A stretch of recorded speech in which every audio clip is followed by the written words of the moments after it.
Hi friends, Thanjai Narayani சமையல். இன்றைக்கி நம்ம என்ன பார்க்க போகிறோன்னா கோதுமை அல்வா பார்க்க போகிறோம். எப்படி செய்யலான்னு பார்ப்போம் வாங்க.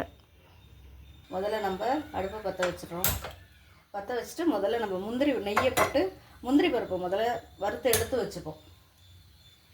நல்லா சூடாயிடுச்சு. இப்போ நம்ம உடச்சி வச்ச முந்திரி பருப்பை போடுறோம். நமக்கு எவ்வளோ தேவையோ அப்படி போட்டுக்கலாம். முந்திரி பருப்பு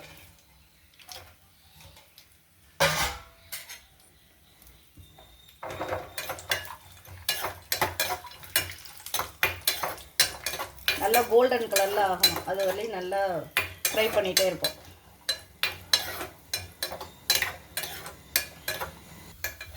இப்போ நல்லா பாருங்கள், நல்லா கோல்டன் கலரில் நல்லா மெரூன் கலரில் ஆகிடுச்சு பாருங்கள். இப்போ இதை இறக்கி வச்சுருவோம். வானலை அடுப்பில் வைக்கிறோம். அதுக்கு முன்னாடி ஒரு நிமிஷம் என்ன பண்ணியிருக்கேன்னா, சம்பா கோதுமை முழு கோதுமை இருக்கு இல்லையா, அதை வாங்கினேன். 1/4 கிலோ வாங்கி ஊற வச்சு ஒரு 8 மணி நேரம் ஊற வச்சேன். 8 மணி நேரம் ஊறி அதை நல்லா அரைச்சி வடிகட்டேன். முதல் பால், 2வது பால், 3வது பால், அது மாதிரி தனித்தனியாக வடிகட்டி எடுத்துட்டு என்ன பண்ணேன்னாக்கா 2 நாள் நல்லா புளிக்க வச்சுட்டேன். அந்த அரைச்ச கோதுமை பாலை நல்லா புளிக்க வச்சுருக்கேன். இதை நல்லா புளித்து எடுத்து வச்சுருக்கேன். திருப்பி இதை என்ன பண்ணேன்னா 2 நாள் கழித்து வடிகட்டி அதுக்கப்புறமா இப்போ நம்ம ஆரம்பிக்க போகிறோம். என்ன பண்ணணுன்னா 1 டம்ளர் பால் அப்படின்னா 5 டம்ளர் தண்ணி ஊற்றணும். நான் அது மாதிரி தான் இப்போ ஊற்றிருக்கேன். இதை அப்படியே இலுப்பச்சட்டியில் ஊற்றி நல்லா கிளறி விட்டுட்டே இருக்க போகிறேன். இப்போ அரைச்சி வச்ச கோதுமை பாலை வானலில் ஊற்ற போகிறேன்.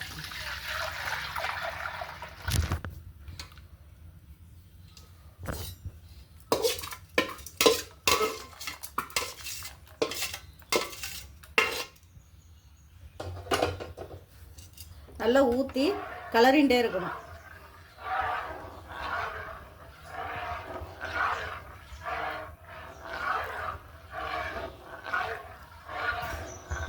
இதை நல்லா கிளறிண்டே இருந்தால் தான் அடியிலலாம் ஒட்டாமல் நல்லா வரும், நல்லா வேகும். நீங்கள் தண்ணி நான் 5 டம்ளருங்கிறது 6 டம்ளர் கூட ஊற்றிக்கங்க. அப்போ தான் அந்த கோதுமை நல்லா வேகிறதுக்கு சௌரியமாக இருக்கும். இப்போ கிளறிண்டே இருக்கேன், அடி பிடிக்காமல் இருக்குது.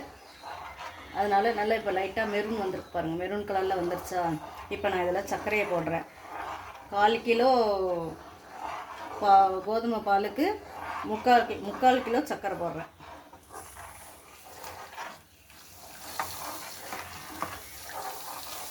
சர்க்கரை போட்டு நல்லா கிளறிண்டே இருப்போம்.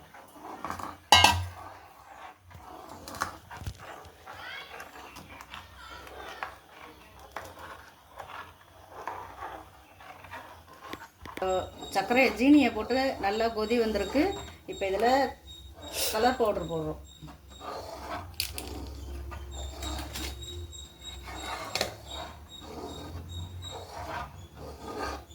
கோதுமை அல்வானாலே கிளறிண்டே இருக்கணும், இல்லைன்னா அடியில் உட்காந்துருச்சுன்னா கஷ்டம். அந்த நெய்யை 3ஆக பிரித்து கொஞ்சம் கொஞ்சமாக விடுவேன்.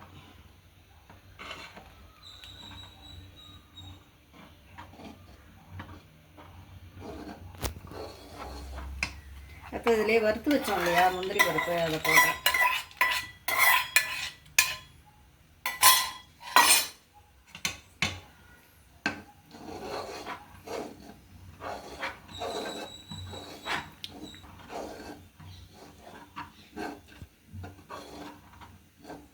ஒரே ஒரு ஸ்பூன் போட போகிறேன்.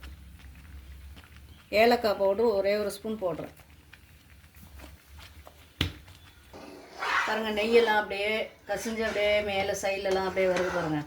இன்னும் ஒரு 10 நிமிஷம் நம்ம நல்லா கிளறிண்டே இருந்தோன்னா அல்வா ரெடி ஆகிடும்.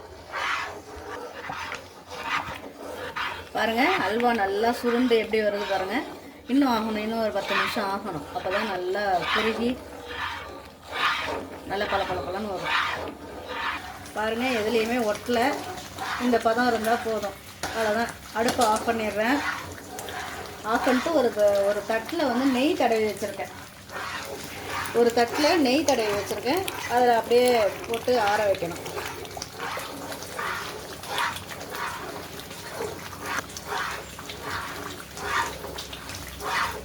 இப்போ பாருங்கள், இது ஒரு தாம்பாளத்தில் மாற்றிக்க.